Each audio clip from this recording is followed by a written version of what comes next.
Okay, it's Wayne back here with another installment of the Indian Facejug. I've worked on it some since the last video, a little bit. I didn't video that part, so I'm going to do a little bit more, do a little video of me working on it, and show you some things that I did and changed that I found out since the last time I worked on it. And I'm learning some things as I go. As I said, I'm still new to this thing. So I'm going to turn the video camera here to the Facejug and point some things out that I have since found out. Let me see how. There we go. Move a little closer here. Okay. As you'll see with the face, the eyes, last time I worked on it, before the videos, I just, the last video I'd pressed in where the eyes would go, got the nose, did a little bit on the mouth, so I did a little bit more detail work since then, and I put the eyes in, and I had them too far in. I'd actually got them about finished, and I got looking at it, and they were just too inset. And I took some art back when I was in high school and so forth, so I learned the details of how a face is supposed to be, and I just sort of wasn't thinking about it at the time, I guess, when I put them in. And the other Facejugs I do are not quite as realistic, so I don't worry about those not being in proportion, because they're sort of supposed to be comical and funny and entertaining. And so this one I want it to be a little bit more realistic. And so I took the eyes out, and I remembered that the eyes, what would be the pupil, is supposed to line up center with the corner of your mouth. And so I fixed that. I had to take it back out, put them back in there, sort of put them in place where they need to be. So I'm going to proceed to back working on the eyes, see if I can get those finished for the night.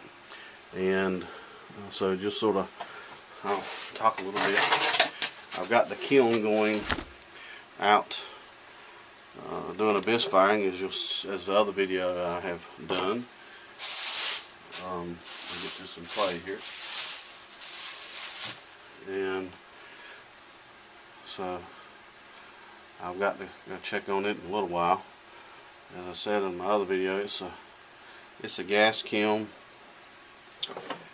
and I have to watch it real close when I abyss fire, so that it moves up real slow.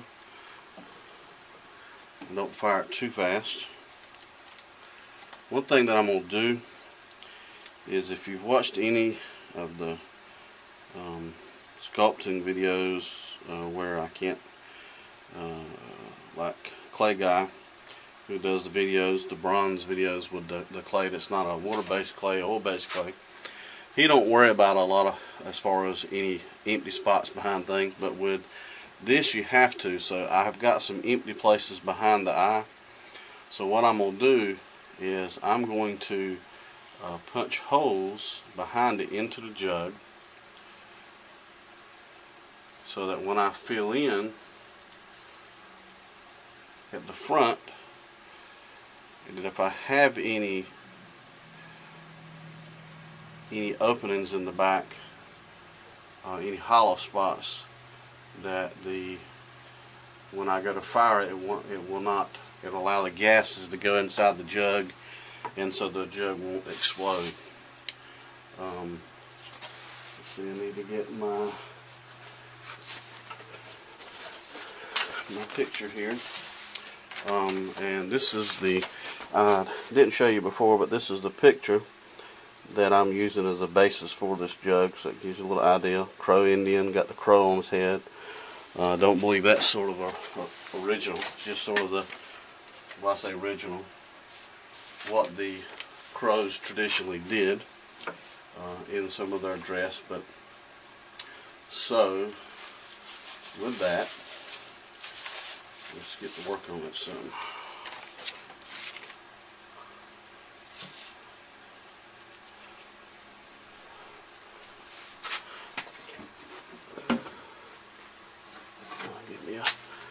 that work on.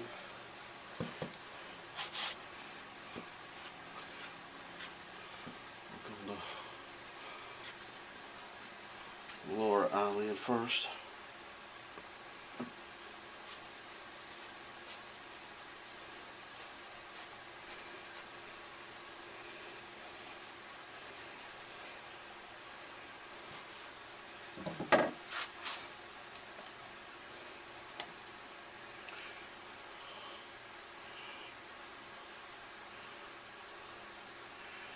And a lot of the face jugs that you'll see that I've done have white. I use a white porcelain clay for the eyes to start with.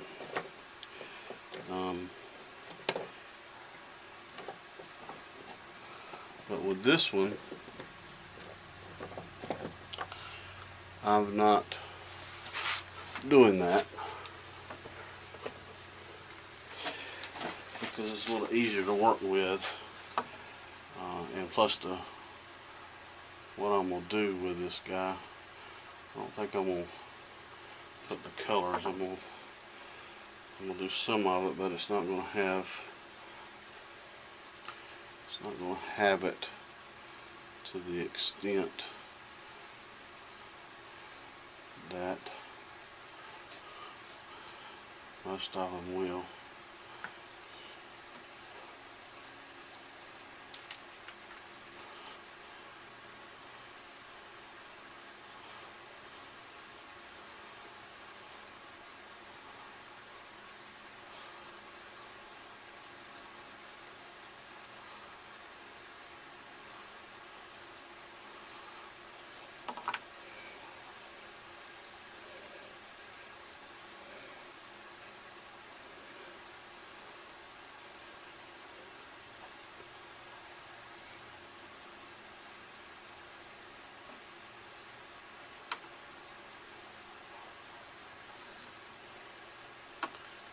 Fill some of this in.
Okay, we're getting there. I got to do a little bit more on the eyebrows here, get them a little bit higher up and so forth. Then I'll be getting ready to put some hair on it, and that'll probably be when my next video starts, is when I start working on the hair, and going from there. And also with the stopper with the crow, doing that. I've sort of been thinking about some things as far as to do, and on the neck here down at the bottom, I think I'm going to put a little, the sort of tight necklaces made out of bone with beads in between it, like you've probably seen some on some Indians and so forth. It'll give it a little bit different look on the bottom here, and just go sort of about a little bit up under the chin there, and the hair is probably going to come down towards the front, so I probably won't put any ears on it because it'll just be a waste of work. So I'm going to have the hair come down sort of to the side, and put some feathers in with it as well, and then put the crow on top. So that's where we are on the face jug. I hope you've enjoyed it so far. I've got to go check the kiln, so I'll see you next time, and keep playing in clay. We'll see you.